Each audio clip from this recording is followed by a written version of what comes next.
Today I'm going to talk about how to make an aesthetically pleasing image on any DSLR. First, read your manual. Learn where every button is and what it does.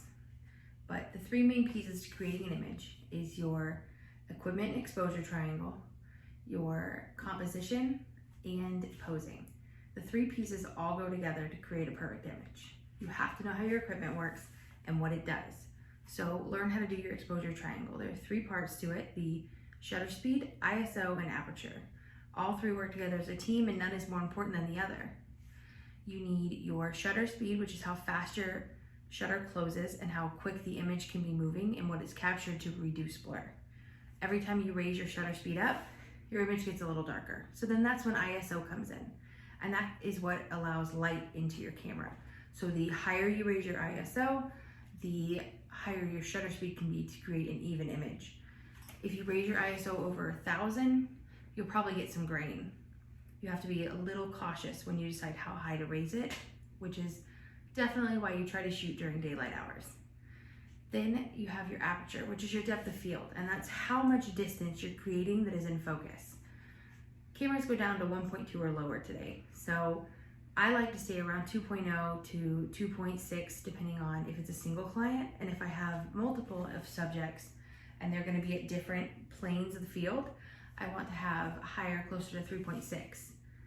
It just depends on how far away I'm shooting and how far away they are from each other. So definitely something to think about. As you raise your aperture, your image will get darker, so you'll once again have to raise your ISO. If you're shooting a toddler all by himself and he's just running around and playing, you want to have a higher shutter speed, but you can have a lower aperture and a lower ISO because of that. They all kind of balance off of each other based on what your subject is doing and how many subjects you have. So it's definitely something to play around with and learn which one you need to raise to which one you need to lower. Our next part to talk about is composition. When we're doing composition, we want to look at different pieces of our location and our light and how they affect each other. When we choose a location, you want to have the correct time of day for that location. Is the sun setting there? Is the sun rising there? You never want to do quite in the middle of the day at the risk that you're going to have harsh shadows. In this image, I can show you it was evening and the sun was actually to the left of our subjects.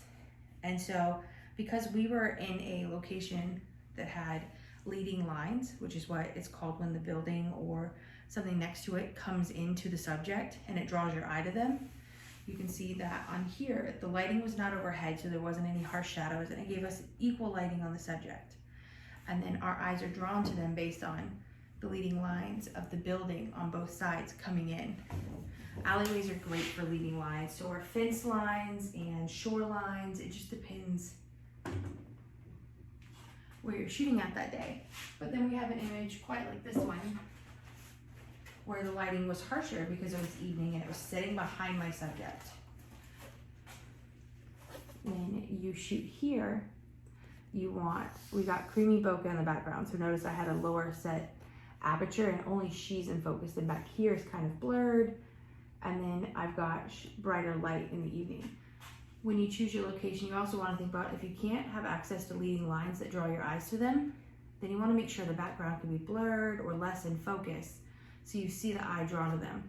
Naturally, also the eye is drawn to the brightest part, so I put it towards the top. So you had a little bit more draw to them because your eye was naturally seeing the bright part right above them. On this third image, you will see on here that I framed my subjects. You'll frame them in your background. I haven't finished editing this, but you see that the greenery behind them frames around my subjects and draws attention straight to them. So when you choose your composition, you want to make sure that it's focusing in on them, that it brings a little excitement, but it doesn't overwhelm your subjects. Think to either frame or lead line straight into them, so your eye's drawn to your subjects rather than others. And then our last part is posing. I'll come back to here. This is actually an image of me and my husband. We're rather comfortable together, so something to always think about is make sure your subjects are comfortable. If they're not comfortable with each other, you have to work with them a little bit and don't put them in such an intimate pose. When you also are shooting, think about safety and the best place to place them, that they are not distracted or busy with subjects and other things moving around or people. You want to keep your subjects comfortable so that they're going to take the best images possible. And then the last thing to think about also, like the secrets to posing, are if you can bend it, because it's not quite as interesting if you're straight versus if you can bend a piece and give some kind of storyline into their positioning. Also moving. Motion is another great secret.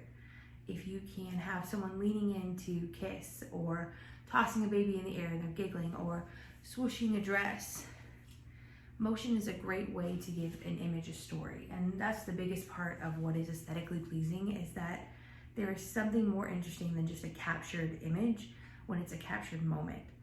Always think about the story you're telling within your images. When you select your location, your time, your subject, your posing, all of that tells a story. Think always about what more you can do with an image. So I hope these tips will help you give some kind of aesthetic to your images.